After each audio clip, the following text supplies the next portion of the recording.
Ahmedabad municipal commissioner Vijay Nehra પત્રકાર પરિષદ કરી રહ્યા છે। સીધા જઈશું ત્યાં। ताकि जो मरीज, जो भी नागरिक हमारे कोरोना से पीड़ित हों, उनको हम एक ग्लोबल केयर, ग्लोबल क्वालिटी का उच्चस्थ कक्षा का केयर दे सकें।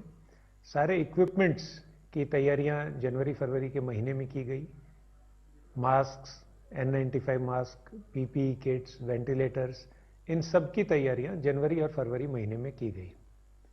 मुझे याद है कुछ लोगों ने हमें कहा कि आप ज़्यादा चिंता कर रहे हैं, ज़्यादा गंभीर हो रहे हैं, क्योंकि जब ₹1.5 में एक मास्क मिल रहा था उस समय हमने लाखों मास्क खरीद लिए थे। कुछ लोगों ने यह भी कहा कि आप लाखों करोड़ों रुपए का बिना वजह खर्च कर रहे हैं, जबकि एक भी केस आपके यहाँ नहीं है। उस समय से हमारी एक टीम है जो पूरे दुनिया भर में किस प्रकार हर देश में कोरोना फैल रहा है, हर देश की प्रतिक्रिया कैसी है, कहाँ से हम सीख सकते हैं, सक्सेस स्टोरीज क्या हैं, डिजीज का, इन्फेक्शन का पैटर्न क्या है, कंटेनमेंट स्ट्रेटजीज क्या हैं, मिटिगेशन प्लान्स क्या हैं, प्रिवेंटिव स्ट्रेटजी क्या है, क्यूरेटिव स्ट्रेटजी क्या है, लेटेस्ट एडवाइजरीज क्या है, इन सब का गहन अध्ययन करके हमारी एक नजर सतत बनी हुई है कि दुनिया भर में, यूरोप हो, अमेरिका हो, चाइना हो, साउथ ईस्ट एशिया हो, वहाँ के देश क्या कर रहे हैं। और हमारा प्रयास रहा है कि हर देश से जो अच्छी से अच्छी जो पद्धति है उसका हम अनुकरण अपने शहर में करें। अपने देश में भी अन्य शहर, अन्य राज्यों में जो बेस्ट प्रैक्टिसेस हैं उसका हम लोग निरंतर अध्ययन करते हैं। इन शॉर्ट, जनवरी और फरवरी का महीना तैयारी का था। 24 जनवरी को पहली बड़ी ट्रेनिंग अहमदाबाद सिटी में डॉक्टर्स और पैरामेडिकल स्टाफ की गई थी। मुझे संतोष है कि हमने समय रहते अपनी तैयारियां की और तैयारियां पूरी अच्छी तरह से की। दूसरा चरण जो इस चुनौती में आगे जब हम बढ़े तो मार्च के पहले 15 दिन में वो आया जन जागृति का, क्योंकि उस समय तक इस चीज का आभास हो चुका था। 8 मार्च को WHO ने ग्लोबल पेंडेमिक डिक्लेयर किया। उसके 2 दिन पहले 6 मार्च को हमने डिटेल्ड एक्शन प्लान अपना अनाउंस किया। उस समय जन जागृति कि लोग किस प्रकार से घरों से ज़्यादा बाहर ना निकलें, सोशल डिस्टेंसिंग वगैरह बनाए रखें, जाहिर स्थलों पर थूकें नहीं, उसके बाद बिना किस प्रकार से बाहर जब निकलें तो कफिंग, एटिकेट, स्नीजिंग वगैरह के समय ध्यान रखना। नमस्ते अहमदाबाद कैंपेन हमने चलाया, हैंडशेक नहीं करना। तो इस प्रकार की सारी कार्रवाई जो जन जागृति की, इसमें लोगों को समझाया भी गया और थोड़ा सख्ताई करके काफ़ी लोगों को दंड भी किया गया। 25-30 लाख रुपए का पेनल्टी तो सिर्फ लगाया गया स्पिटिंग पर। तीसरा चरण शुरू हुआ 15 मार्च से लेकर मार्च के अंत तक। इस समय जो तीसरे चरण में सबसे बड़ी चुनौती थी कि जो बाहर से जो लोग आ रहे हैं वो संक्रमण लेकर यहां आए और यहां पर संक्रमण फैल जाए, ऐसी परिस्थिति का निर्माण ना हो। ये सबसे बड़ी चुनौती हमारे लिए थी। अहमदाबाद शहर में लगभग 6000 के आसपास लोग मार्च के महीने में, 22 मार्च तक जब तक विमान चल रहे थे, फ्लाइट्स चालू थी, 6000 के आसपास लोग आए। उनसे हो सकता था कि 5-10 लाख लोगों तक इन्फेक्शन उन्हीं के कारण स्प्रेड हो जाता, परंतु उस चुनौती में हमें संपूर्ण सफलता मिली। कहीं पर भी उस 6000 लोगों के कारण इन्फेक्शन स्प्रेड नहीं हो पाया। होम क्वारंटाइन की जो चुस्त व्यवस्थाएं यहां पर की गई शहर में, उनका हमें अच्छा परिणाम मिला। बाहर से जो लोग आए उनके कारण जो संक्रमण फैलाने का एक जो डर था और जो चुनौती थी, उसको संपूर्ण रूप से हम लोग टैकल कर पाए हैं।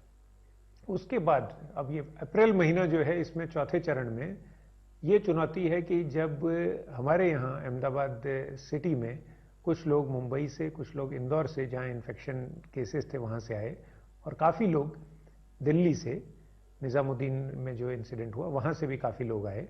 और इसके कारण जो पूरी एक तैयारी की गई थी, एक प्रकार का हम कहेंगे कि किलाबंदी थी कि बाहर से कहीं पर भी संक्रमण ना आ पाए, उसमें एक सरप्राइज एलिमेंट आया।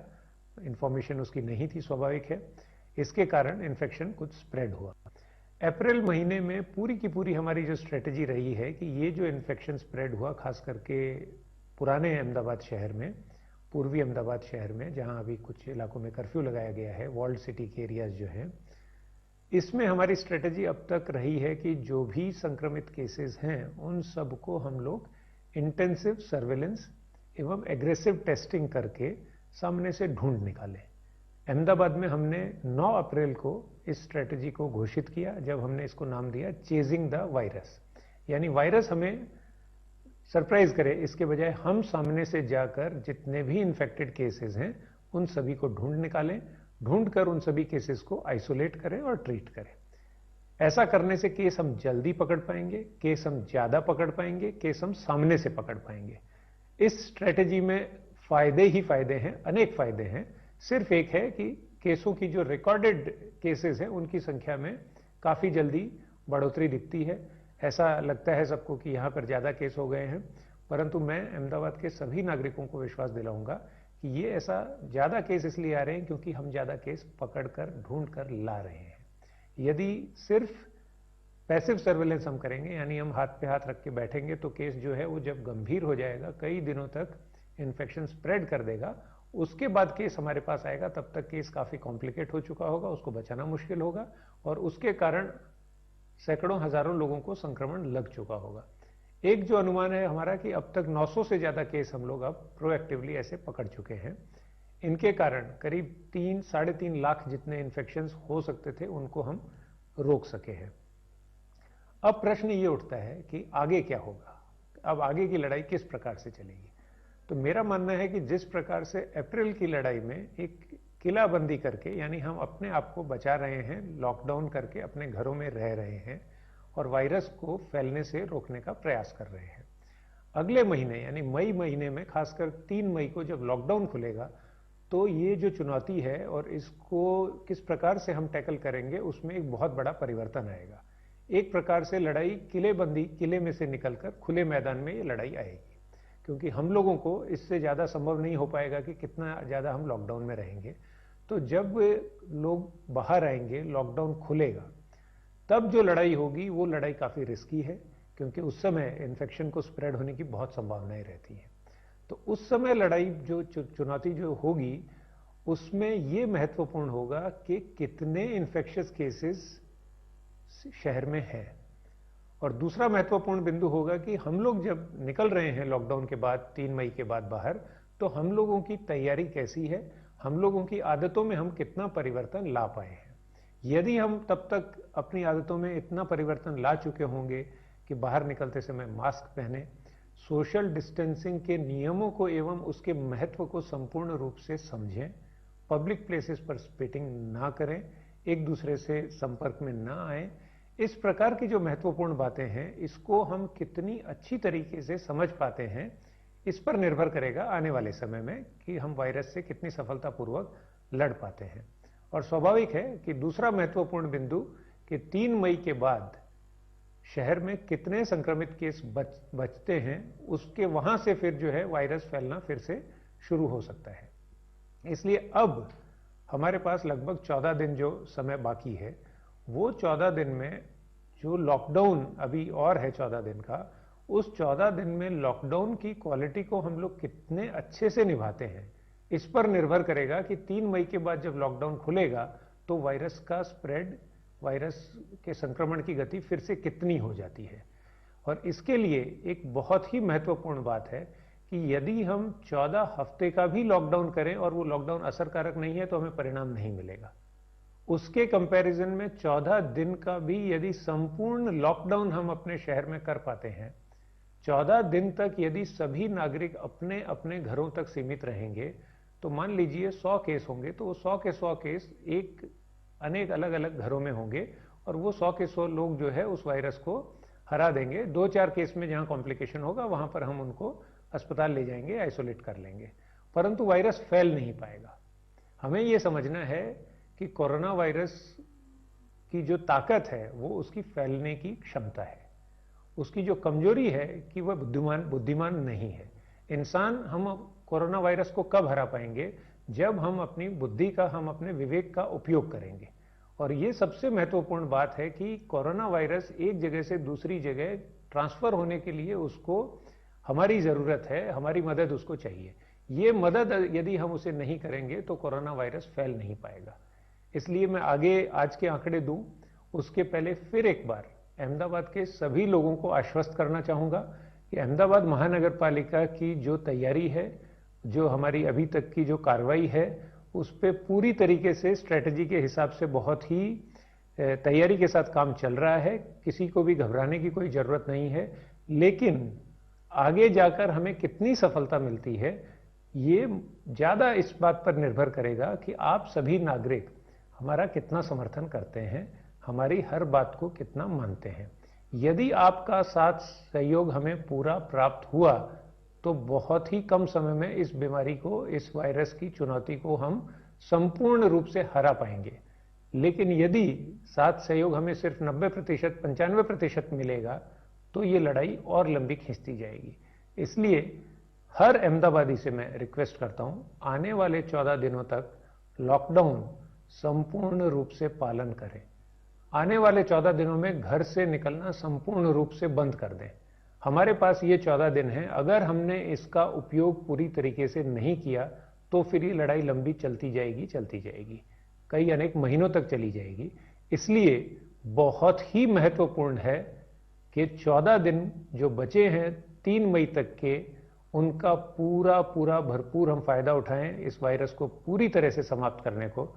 मेरा मानना है कि अहमदाबाद के नागरिकों ने पहले भी अनेक अभियान में हमारे साथ जुड़कर बहुत जबरदस्त एक जन जागृति का प्रदर्शन किया है। स्वच्छ साबरमती महाअभियान हो, चाहे पेड़ लगाने की मुहिम हो, चाहे स्वच्छता की बातें हो, हर बात में हमारे नागरिकों ने हमारा साथ सहयोग दिया है। इस बार फर्क यही है कि हमें 99% सक्सेस से काम नहीं चलेगा। सब लोग आप इस पूरी बात को गंभीरता से समझें और हमारा साथ सहयोग करें। अब जो कुछ आंकड़े हैं उसके बारे में मैं आपको इंफॉर्मेशन सूचना दूंगा कि कल शाम तक अहमदाबाद शहर में 1077 पॉजिटिव केसेस थे। उसके बाद आज सुबह तक 91 नए केसेस आए हैं और कुल केसों की संख्या 1168 हुई है। नए जो 91 केस आए हैं उसमें से मध्य जोन से 61, दक्षिण जोन से 13, उत्तर जोन से 6, दक्षिण पश्चिम जोन से 2, पश्चिम जोन से 2, उत्तर पश्चिम जोन से 1 एवं पूर्व जोन से 6। इस प्रकार से 91 केसेस टोटल आए हैं। 3 डेथ्स हुई हैं। टोटल डेथ्स की संख्या 34 होती है। 5 डिस्चार्ज एसवीपी हॉस्पिटल से अन्य किए गए हैं। टोटल अब तक 7 डिस्चार्ज सिविल हॉस्पिटल से किए जा चुके हैं और 28 जो हैं डिस्चार्ज एसवीपी हॉस्पिटल से। कुल 35 डिस्चार्ज किए जा चुके हैं। मेरा मानना है लगभग 23 या 24 तारीख से डिस्चार्ज की संख्या में बहुत जल्दी से बढ़ोतरी होगी, क्योंकि 8 या 9 तारीख के आसपास हमारे अधिकांश केसेस बड़ी संख्या में आने शुरू हुए थे। तो उनको जब 14-15 दिन होंगे तो 23-24 तारीख से अगले 3-4 दिन के बाद जो डिस्चार्ज हैं उसकी संख्या में भी अच्छी बढ़ोतरी होगी। लेबोरेटरी में जो केसेस की टेस्टिंग की गई है उसमें अभी तक पैसिव सर्वेलेंस में 1828 केस टेस्ट किए गए हैं, जिसमें से 228 पॉजिटिव पाए गए हैं। एक्टिव सर्वेलेंस में 12,675 केस अब तक टेस्ट किए गए हैं, जिसमें से 940 पॉजिटिव पाए गए हैं। ये वो केस हैं जो सामने से ढूंढे गए हैं। कुल आरटीपीसीआर के जो टेस्ट्स हैं वो 14,503 टेस्ट अब तक अहमदाबाद में हो चुके हैं। जैसा कि मैं आपको पहले भी बता चुका हूं, अब अहमदाबाद शहर का जो टेस्टिंग का जो स्टैंडर्ड है वो पूरे देश में अन्य सभी राज्यों, अन्य अनेक शहरों की तुलना में बहुत ज्यादा हम आगे पहुंच गए हैं। इवन जापान जैसे जो देश हैं उनमें भी जो पर मिलियन टेस्ट्स हैं उससे कहीं ज्यादा टेस्ट अहमदाबाद सिटी में हो चुके हैं। अब सिर्फ यूरोप और अमेरिका के जो देश हैं उनमें ही, उनके शहरों में ही हमसे ज्यादा टेस्टिंग हो रही है। मेरा मानना है कि इस प्रकार की एग्रेसिव टेस्टिंग की हमारी जो स्ट्रेटजी है हम उस पर कायम रहेंगे। जितनी मेहनत करेंगे हम सामने से केस ढूंढने में, जितनी मेहनत करेंगे हम टेस्टिंग करने में, उतने ज्यादा केसेस, उतने केसेस जल्दी हमें हमारे कंट्रोल में आ जाएंगे और उसके कारण हम संक्रमण को रोक सकेंगे। एक अन्य बड़ा इंपॉर्टेंट महत्वपूर्ण डेवलपमेंट हुआ है कि कल रैपिड एंटीबॉडी टेस्ट जो है, रैपिड टेस्ट जिसको हम शॉर्ट में बोलते हैं, उनकी किट्स हमारे पास आ गई थी। तुरंत सारी टीम्स को तैयार किया गया, ट्रेन किया गया और कल ही टेस्टिंग शुरू कर दी गई थी। और कल के दिन में 264 रैपिड एंटीबॉडी टेस्ट किए गए, जिस एंटीबॉडी टेस्ट 8 के पॉजिटिव आए। इसका मतलब ये है कि ये 8 लोग ऐसे हैं जिनमें या तो वायरस से वो ग्रस्त होकर स्वस्थ हो चुके हैं या फिर अभी भी वायरस उनमें हो भी सकता है, परंतु एंटीबॉडीज उनके यहाँ पाई गई हैं। तो इन 8 लोगों का आज पीसीआर टेस्ट किया जाएगा और ये सुनिश्चित किया जाएगा कि जो है ये ऑलरेडी रिकवरी कर चुके हैं, वायरस मौजूद है। चेक पोस्ट में 8,863 जो ओल्ड सिटी एरिया के अराउंड लगाई गई हैं, उसमें स्क्रीनिंग की गई है। टोटल सैंपल्स, टीम्स, सर्वेलेंस वगैरह की कार्रवाई जो है वो उसी प्रकार तेजी से आगे बढ़ रही है। होम क्वारंटाइन, टोटल क्वारंटाइन लोगों की संख्या 4,972, लगभग 5,000 के आसपास लोग जो हैं वो क्वारंटाइन में जा चुके हैं। इसके अलावा आज जो पिछले हफ्ते से एक निर्णय हमने किया था सुपर स्प्रेडर्स को टारगेट करने का, तो अभी तक जो भी पोटेंशियल सुपर स्प्रेडर्स हैं, ये एक अहमदाबाद की हमारी एक और अन्य स्ट्रेटजी है कि हम सुपर स्प्रेडर्स को आइडेंटिफाई कर रहे हैं। सुपर स्प्रेडर्स हम उन्हें कहते हैं कि जो व्यक्ति अपने रोजगार या जो भी कारण है उसके कारण अनेक व्यक्तियों के संपर्क में आता है।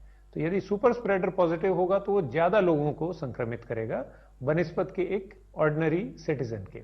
सुपर स्प्रेडर्स में वेजिटेबल वेंडर्स हैं, किराना शॉप ओनर्स हैं, इसके बाद जो मेडिकल स्टोर के ओनर्स हैं, उसके बाद जो door to door waste collection के हमारे जो लोग हैं, ये सब सुपर स्प्रेडर्स की कैटेगरी में आते हैं। तो आज सुबह से अहमदाबाद शहर के सभी 7 जोन के सभी 48 वार्ड में एक साथ एक बहुत बड़ा कैंपेन हाथ पर हमने लिया है, वो उपलब्ध हैं और पेशेंट्स जो हैं प्राइवेट हॉस्पिटल्स में भी जा सकेंगे। उसके अलावा आज अपनी बात पूर्ण करने से पहले एक मेरे साथी हैं, असिस्टेंट कमिश्नर हैं श्री देवन भट्ट, उनका मैं जिक्र करना चाहूँगा। श्री देवन भट्ट को अपनी ड्यूटी निभाते हुए 3-4 दिन पहले कोरोना पॉजिटिव उनको पाया गया। उसके बाद उनको एसवीपी हॉस्पिटल में ले जाया गया, वो कोरोना पॉजिटिव हैं, he is in a good condition, stable हैं। श्री देवन भट्ट ने मेरा संपर्क करके और एक इच्छा व्यक्त की कि मैं चूंकि कोई भी कॉम्प्लिकेशन में नहीं हूं तो मैं चाहता हूं कि मुझे शिफ्ट किया जाए जो कोविड केयर सेंटर है समरस हॉस्टल में, और मैं वहां अंदर रहते हुए भी जो अंदर की जो मैनेजमेंट वगैरह हैं उनकी देखरेख करना चाहूँगा, अपनी ड्यूटी निभाना चाहूँगा, और जो अन्य पॉजिटिव पेशेंट्स हैं उनको भी पूरा का पूरा मैं मदद करना चाहूँगा। तो मेरा मानना है कि ये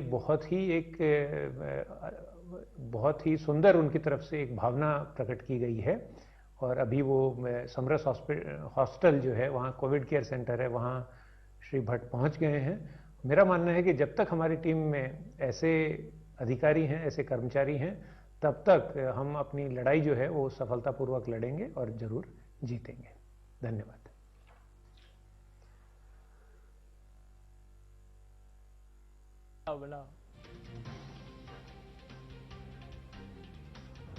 અમદાવાદમાં 12 કલાકમાં છેલ્લા 3 લોકોના મોત થયા છે તેવું અત્યારે હાલમાં એએમસી કમિશનર વિજય નહેરા દ્વારા જણાવવામાં આવ્યું છે, જે સતત આંકડો વધી રહ્યો છે। આજે પણ રાજ્યમાં 109 જેટલા કેસ પોઝિટિવ આવ્યા છે, તેમાંથી જે 95 કરતા વધારે કેસ છે તે અમદાવાદમાંથી જ આવ્યા છે અને તેમાં પણ કોટ વિસ્તારના સૌથી વધારે કેસ સામે આવ્યા છે।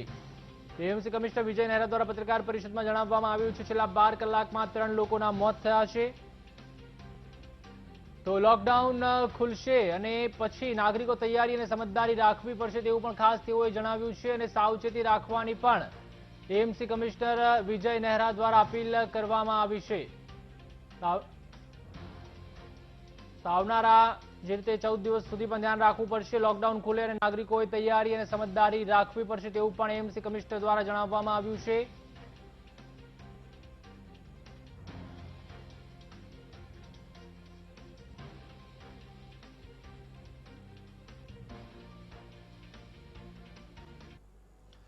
नजर करीशुं અત્યાર સુધીની મહત્વપૂર્ણ હેડલાઇન્સ